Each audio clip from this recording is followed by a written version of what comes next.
Has the ischiorectal fossa come into your awareness, and do you know how to assess and treat it? Whether you're addressing it or not, I hope you'll listen into this episode as I share an amazing way to help it to release. But before we dive into that, I want to just let you be all aware that this month, the course highlight is the Pregnancy Pain and Beyond course. And I would love to help you to understand how baby's position in the body might be causing pain, how to help shift baby into a better position so moms can have a smoother birth. We also cover breech births and how to help create more space and balance in the body so baby can choose a head down position if it wants to. This course focuses more on the superficial structures, and the holistic treatment of the pregnant body focuses more on the deeper structures. So that's how I kind of differentiate them. And there's two separate courses that are both really, really important if you're working with pregnant clients. So hello, friends. This is Lynn Schulte, and you are listening to the Birth Healing Summit podcast. We are here for meaningful conversations that will transform the way you work with pregnant and postpartum clients. Whether it is a new perspective, tool, or technique, you'll be able to implement it into your practice today. I invite you to sit back, listen with an open mind, and grab the golden nugget today's guest has to offer. Now let's get started. All right, let's go ahead and dive into the ischiorectal fossa today.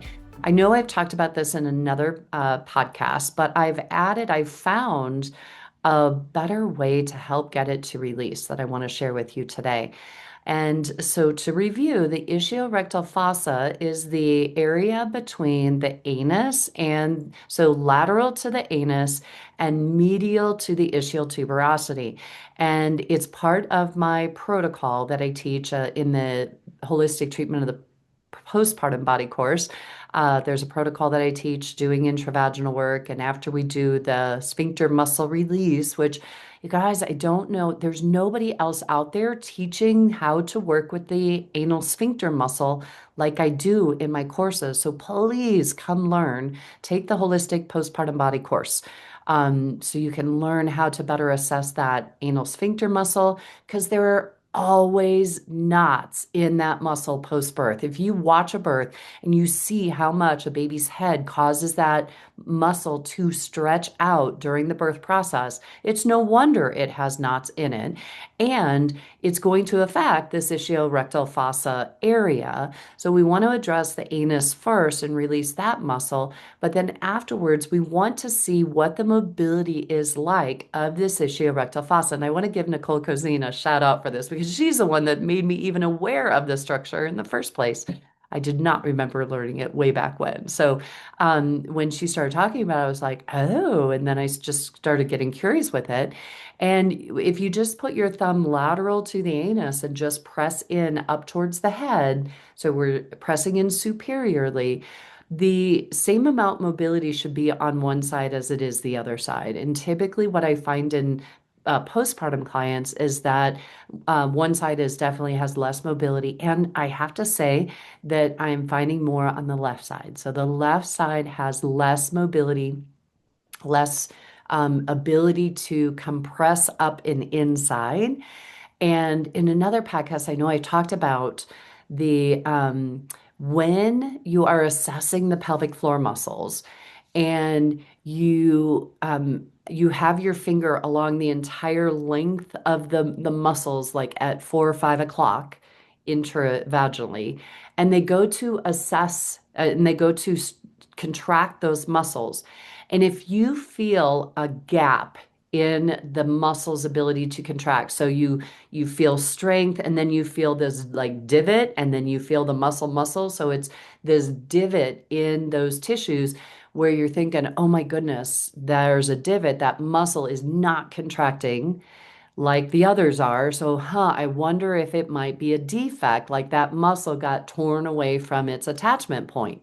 Before you go there, if you're assessing and you notice that, please check out the mobility of the IRF, okay, the ischiorectal fossa. What I found in my experience is that when there is that divot and that muscle is not coming to the party, after I've released the IRF, boom, it was able to come to the party.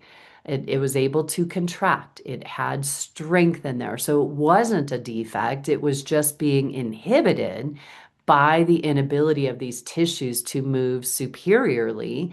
And what I'm also finding is that sometimes when I'm treating the IRF, and I'm trying to get that tissue to go superiorly, I'm using the Schulte hold to compress that issue immediately to give it a slack in that tissue. But sometimes I just don't feel like I can get it to fully release and be as soft and mobile as the other side.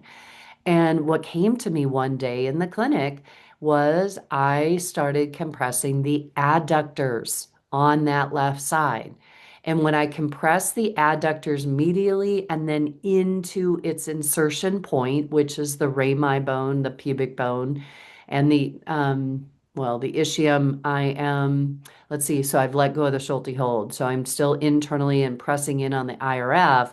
And then I bring my outside hand to the adductors and compress the adductors and then move my and incur a superior force on the adductors towards its attachment point as I'm holding the IRF. I find the IRF just melts, melts, melts, melts. Okay, so the adductors and the IRF are very intimately connected.